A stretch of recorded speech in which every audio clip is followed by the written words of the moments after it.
Hey Jerks, and welcome to day 13 of the Beer Jerk Advent Calendar. I'm Matt. And I'm Luke. And today we are drinking a beer from Wanaka. This is Social Experiment from b.effect Brewing. b.effect are a brewery, we don't see a lot of their beers around Auckland certainly, and probably not a lot around New Zealand.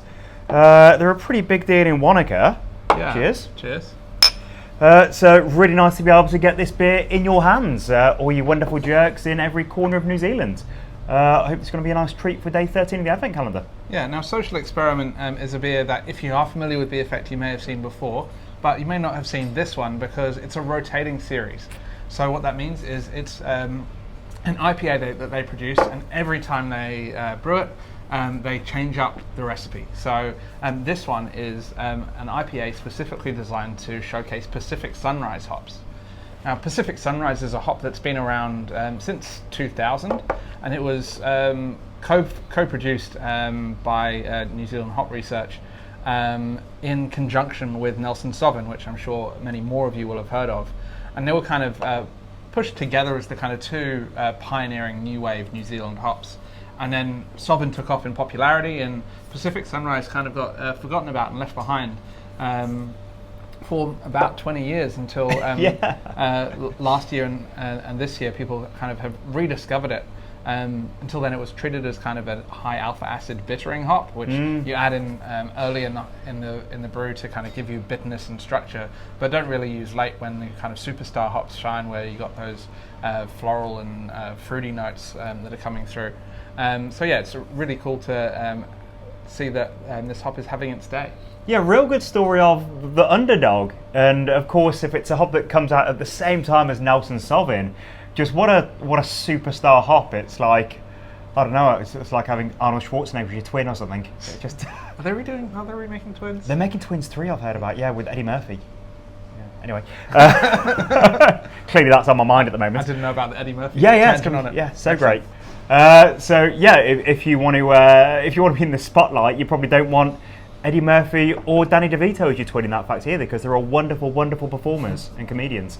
So yeah, coming up with Nelson Sauvin, and Nelson is just such an iconic hop, and it's just huge worldwide. You chat to brewers in the States, in Britain, it's massive. So you can see why this would have been outshone. But if this hop had been developed by the hop breeding programs, a year earlier or a year later, it absolutely would be the star that we think it is. It's a really interesting hop. Yeah, so it's got a really nice kind of lemon lime citrus note. It doesn't have that kind of like that catty kind of sharpness to it that I find that a lot of beers made with Nelson Sauvin can have.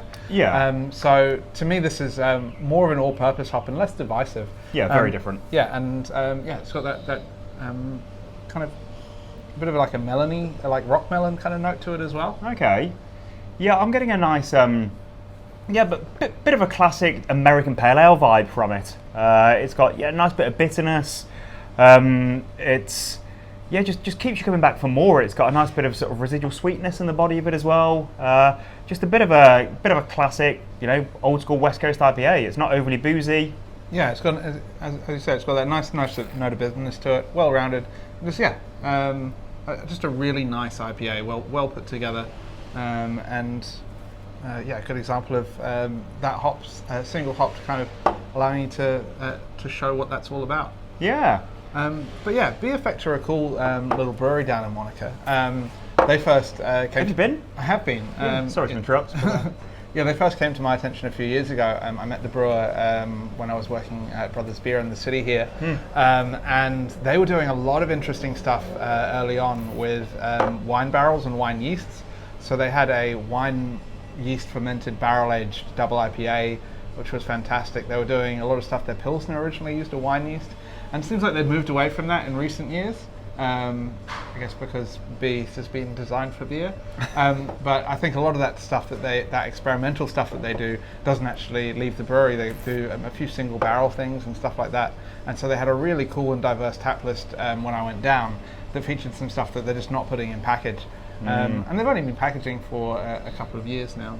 But yeah, it's really cool to see an innovative brewer doing some more interesting stuff. So if you are in Wanaka, definitely head down and check out that tap room, because there's probably a few gems on tap, as well as just the lovely core beers like this.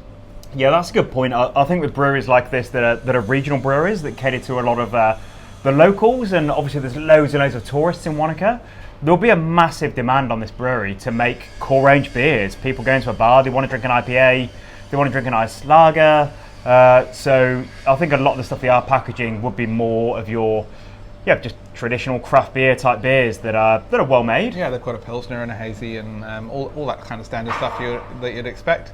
But yeah, definitely a brewer with a history of innovation. So really cool to see some of that pop up as and when it does. And talking of innovation, I don't know what this segue is. It's a surprise to me too, Dirks. This Saturday is the Beer Jerk Christmas party. Innovative. We've never done one before. We've got a very innovative tap list going on. Yeah. We've got a pretty innovative foodie that we're working with. Did I mention yesterday's video? Well, yes, it was a long time ago. So there's this chap, Carlo, from the Strawberry Pig, who's just a fantastic chef that's worked in all these wonderful restaurants. And I chatted to him about if he wanted to work with us to do some food for our Christmas party. And he talks about he's from the Philippines originally, and he said that in the Philippines we drink beer and we eat skewers cooked over coals.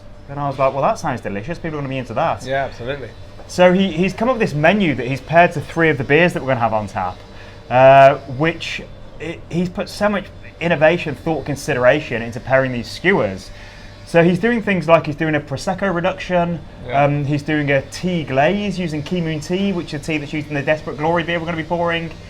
He's doing some vegan stuff, some asparagus, some pork belly, some chicken. It's going to be, super delicious time. So he's here cooking dinner. So it's open all afternoon at the Fridge and Flagon from 4 o'clock he'll be doing dinner. I'm trying to line up my mate Blair to do some DJing as well. So hopefully we'll be spinning some soul records. And the tap list, are you acquainted with the tap list, Matt? I'm moderately acquainted with the tap list. We have some absolute winners on there. We've pulled a couple of Small Gods beers out of the back catalogue. We've got Old Saint Nick, which was our fantastic Christmas Cake Imperial Stout from last year. And that will be tasting fantastic now after it's been cellared away for a year. Can't wait. We've got 2018 Prohibition Porter. We have a... not a lot of that left. Not a lot. So we've been hanging on to that since the opening event at the Bunker about 4 years ago. So that was fresh when it went on at the Bunker, and we've been squirreling it away ever since.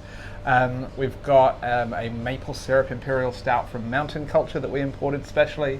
And a few other choice bits and pieces that are going to be delicious. So definitely come see us there. I think we'll all be here hanging out, so come have a yarn, drink some beers, and we'll see you there. It's going to be a good time. And lastly, you may be aware that Christmas is happening soon. You're drinking day 13 of your Advent calendar, so there are not many delivery days left between now and Christmas. If you want to buy someone some beers for a Christmas gift, like the Small Gods Magi 3-pack with a glass, you should really be ordering right now. Right now. So couriers get a bit clogged up around Christmas. We need to pack and dispatch everything. We've had a bit of a quiet week or two in the warehouse, and now suddenly this morning everyone's putting their orders in, everyone's realising that it's Christmas. So get it in quickly so we can get it out in time. And similarly, you're probably going to be going away to some sort of batch this Christmas. And you may remember from every Christmas that's ever happened that you can't get good craft beer anywhere in bloody New Zealand that's not next to a brewery or Auckland or Wellington. So you're probably going to find yourself in some wonderful place by the beach, and you'll go to the local liquor store and they will have dated, awful, bad range of beer. So stock up from Beer Jerk, where the beer is always fresh in great condition. Maybe straight to the batch. Yeah, or we could send it straight to the batch. Maybe that 24-pack summer dropper, the summer sampler, could be a good selection. Yeah, so that's a delicious range of 24 different beers. We've got a fridge filler. It's $99. Yeah, our classic style boxes, which if you want to stock up on lagers, pale ale, sours, whatever it is, we're delivering all over the country. So wherever you are, if you're running out of beer over the summer, you can check that out too. Until next time. Cheers. Cheers.